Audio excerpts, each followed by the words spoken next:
Planeswalkers in Magic the Gathering story have come a long way from their origins of lacking any proper representation on the cards themselves. We are currently in a Planeswalker renaissance, with characters that have depth and development over long story arcs. Planeswalkers really make up the core of modern MTG storytelling, and as a result, things tend to get a little complicated. As we look at deeper relationships building between characters, we receive more intimate details regarding their personal interactions. As is true with life, these encounters can get complicated, and nothing is more complicated than the close, very close relationship between Jace Beleren and Vraska. Let's learn where these characters stand after the War of the Spark, and how a spark of their own developed into a roaring fire. It's gonna get pretty hot in here, guys. This is some deep Planeswalker on Planeswalker intimacy.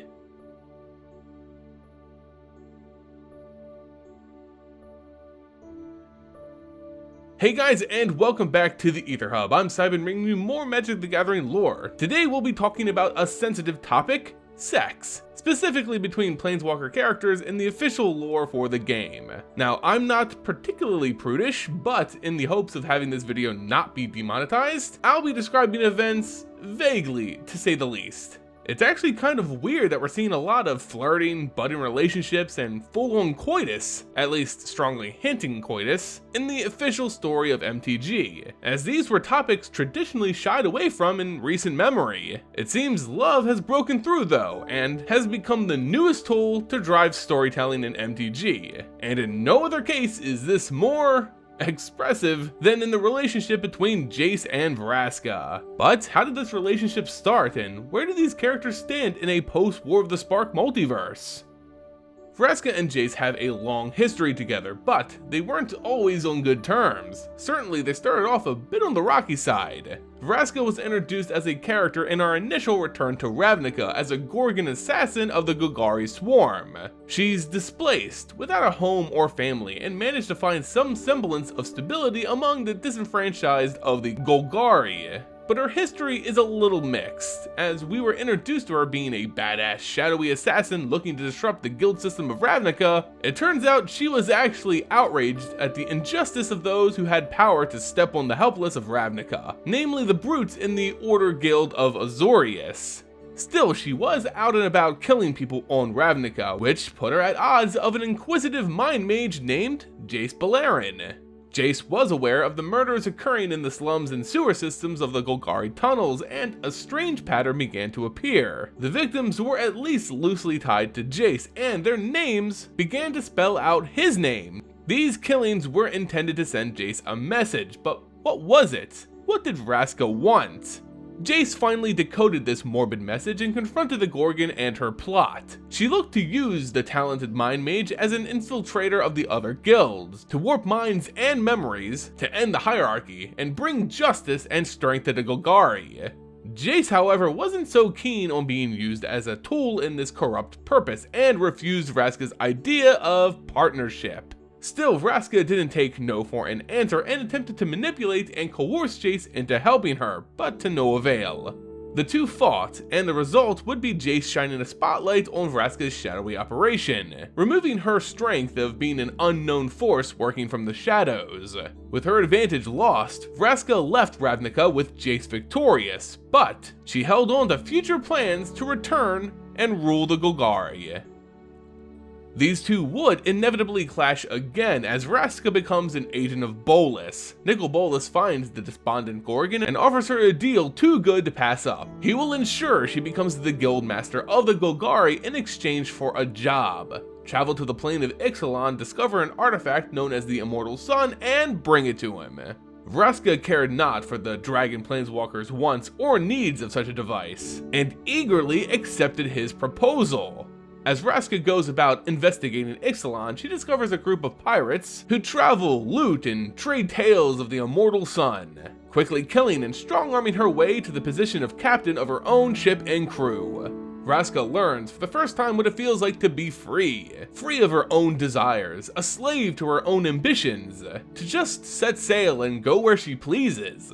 With the effects of the immortal sun preventing her from planeswalking back to Ravnica, all Vraska can do is think in the here and now. Pirate Vraska begins to see life in a whole new light. It's at this point in her life that she ran into an old enemy again. Jace Beleren literally washes up on her doorstep.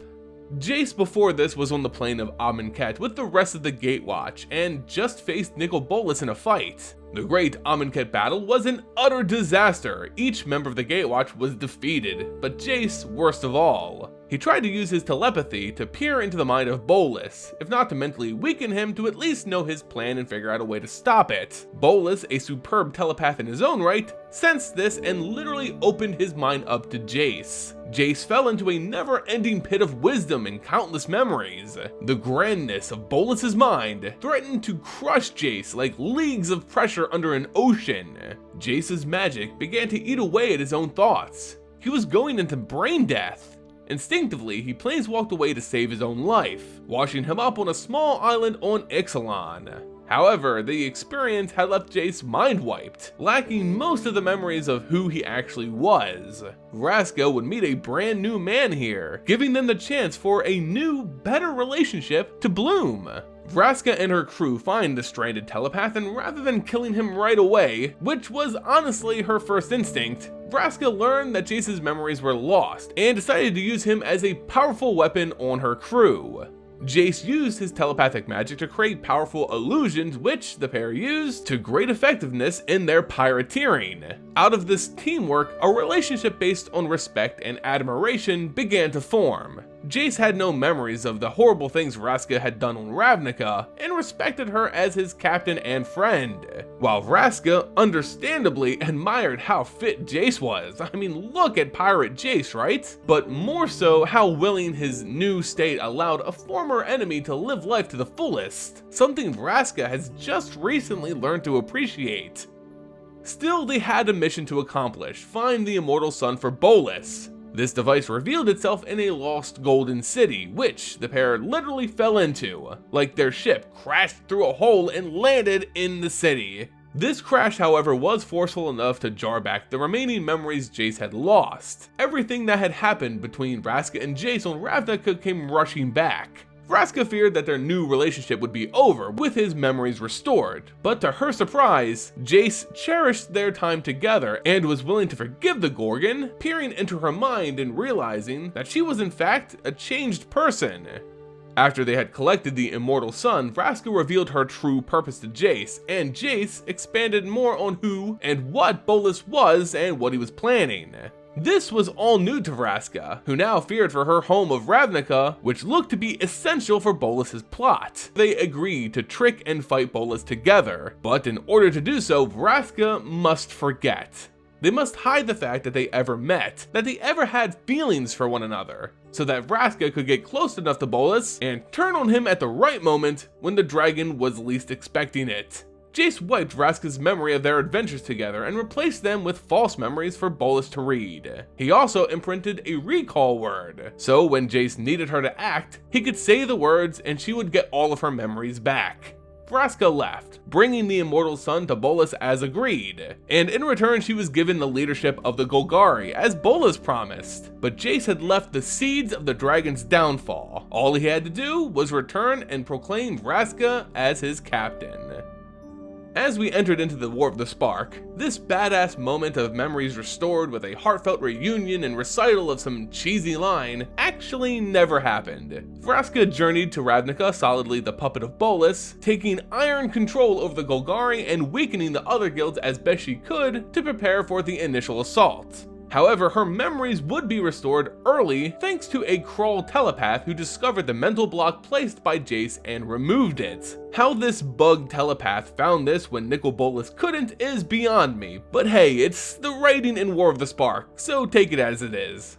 Anyway, now Vraska realizes the terrible danger of Bolas and his plans, along with her promise to Jace and her feelings for him. As such, she looks to make amends and help prepare Ravnica's defenses. She teams up with two other previous Bolas henchmen looking to stop the dragon, Kaya and Ralzeric.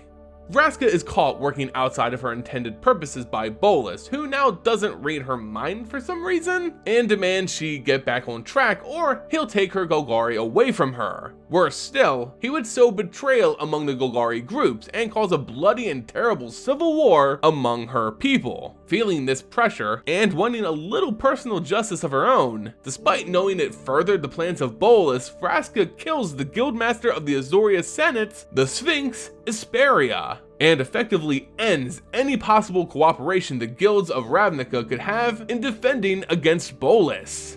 Of course, this act was seen as a massive misplay and betrayal to her new allies Kaya and Ralzeric, who attacked Vraska in retribution. Vraska planeswalked away, back to her peace, the beautiful plane of Ixalan, though she wouldn't stay long, fearing the Golgari and their fate at the hands of Bolas, and returned to Ravnica. There she regained her place as leader of the Golgari, pledging and convincing the other guilds that she will stand and fight with them against Bolas. After this, Vraska helped the others in convincing the last remaining neutral guild on Ravnica to fight against Bolas. This was the demon cult led by Rakdos. Luckily, Vraska was able to help them in convincing the Rakdos and their demon leader, who deferred to his human leadership, to fight for Ravnica, and thus the stage was set to fight Bolas. Oh, and if you're wondering what Jace is doing this entire time, these two basically never see each other throughout the major planning steps of War of the Spark. Jace is out trying to stop Liliana Vess from commanding the zombie hordes of Bolas, but Jace and Vraska would be reunited again.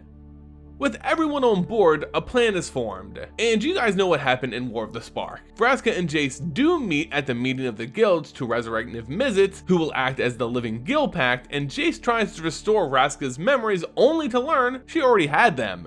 Vraska confessed that she was in full control when she murdered Isperia. She wasn't a puppet, it was done out of rage from her past. Still, Jace forgave Vraska, pledging the two will be together again should they live through this war. As we know, the battle against Bolas was a success, with Jace and Vraska both making it out alive. During the plane-wide celebration, the two met up and finally, physically, displayed the feelings the two had for one another. They kissed. And Vraska's snake hair just went crazy with passion. Just kidding, but that's really not that far off from the original writing.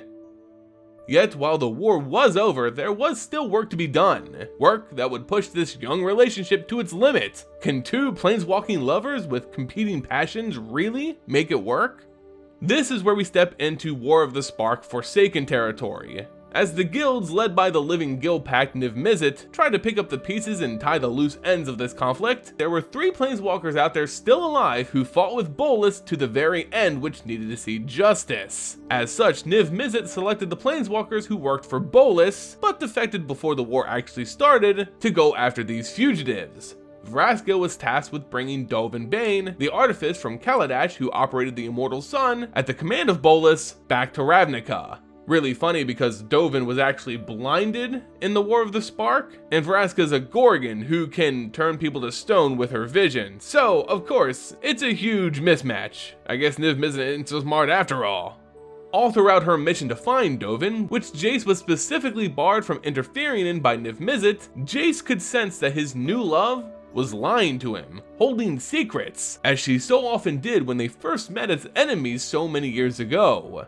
Jace was right to be suspicious, as Vraska did confront Dovan but didn't kill him or capture him. Instead, the former Bolas lackey offered Vraska a deal, which from past experiences she should have declined, but she decided to hear him out. Dovan was aware of her slipping authority over the Golgari and how much she actually cared for them. He would help orchestrate a deceit to cement her leadership over the guild in exchange for letting him live. Vraska agreed. Their plan was pretty simple: stage Dovan's death so that no others would come after him, and the Living Guild Pact would lift his suspicions over Vraska, ending the challenge to her throne. Vraska cut off Dovan's right hand to bring it back as a sign of his death, but they even ended up faking his death by having Chandra Nalaar, Dovan's most hated enemy, burn and kill a replica statue of Dovan, one that she was tricked into believing was the real Planeswalker.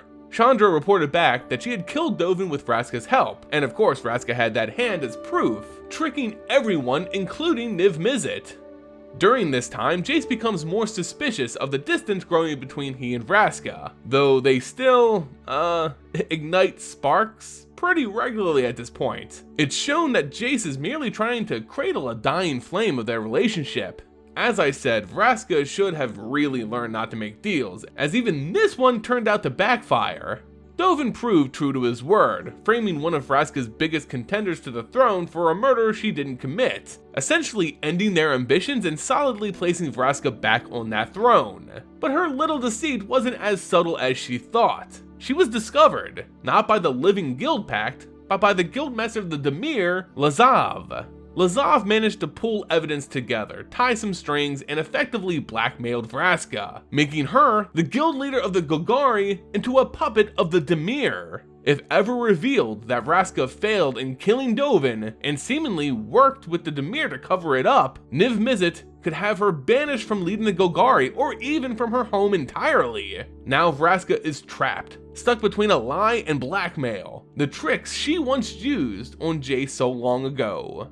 Even in this late date, Jace and Vraska snake it out. Jace mentions that they should go to Vern together, his home plane, making a life together away from these politics and planeswalkers. Vraska wants to, she really does, but she's too protective of the Golgari, who need her. Leaving them would be leaving them to the will of the Dimir. Vraska chooses the Golgari over Jace. The final straw comes when Vraska accuses Jace of still having feelings for Liliana Vess, which to some degree is true, but it wasn't to the degree that Vraska loved the Golgari.